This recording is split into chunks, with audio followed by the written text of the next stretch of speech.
dyan. Ako po si Ami from Bubuan City. So, welcome back to my vlog. So, God bless po sa inyo. So, for today's video guys, i-share ko sa inyo yung mga home remedy ng sa sakit ng tiyan, lalo na pag menstruation. Kasi 2 days po ako hindi naka-content guys. Pasensya na po talaga sa inyo kasi po hindi talaga kaya, masakit talaga ang tiyan. Alam nyo guys, pag magkaroon tayo ng menstruation, ako lagi talaga akong nakahiga, tapos nilagyan ko ng wait lang, heater dito kasi masakit talaga ang puson. So good things happen kasi may isa sa mga viewers ko na, ma'am, salamat po sa inyong pag-share sa home remedy na i-try daw yung ginger tea. So ang ginawa ko, bumili ako ng ginger, hindi yung powder, yung ginger talaga ng buo.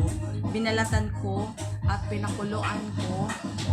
Pag tuwing talaga masakit ang tiyan, sinasabihin ko sa inom ng ginger tea. At good thing happy naman is medyo kumalma siya, at least nag-improve. So share ko sa inyo guys, sa mga babae dyan na nakaranas din ng ganyan na gawin nyo din.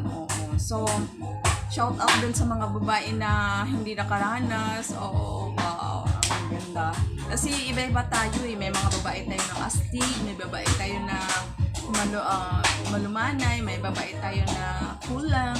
So kanya-kanya kasi tayo ng personality at saka pangangatawan. Siguro sa akin, iwan ko bakit ako nagkaroon ng ganyan. Ipapacheck up ko balang araw kung baka may something. Pero para pa naman sa akin, normal tayo na magkaroon tayo ng menstruation. Pero yung mga ganyang sakit, kailangan natin ipapacheck up.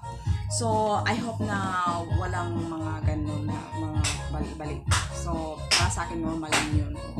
So, sa ngayon guys, is May 18 is antidepressant 1. So, mamaya, kung medyo okay na siguro to, gusto ko sana pumunta sa By the River kasi meron tayong dragon boat contest. Maganda doon at masaya kasi bukas na kasi ang fiesta.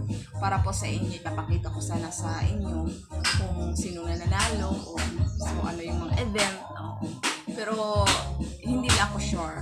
Depende kasi sa pakiramdam ko ngayon. Okay ngayon na medyo okay na naka-recover na ako. Salamat po sa mga shares, sa mga nag-message sa akin, at i-share ko din sa inyo. I-try din nyo guys. So salamat po sa mga followers ko dyan, sa walang sawang suporta sa akin. Salamat po sa inyo, and God bless po sa inyong lahat. So that's all for today, and thank you very much for watching, and don't forget to like my video and subscribe.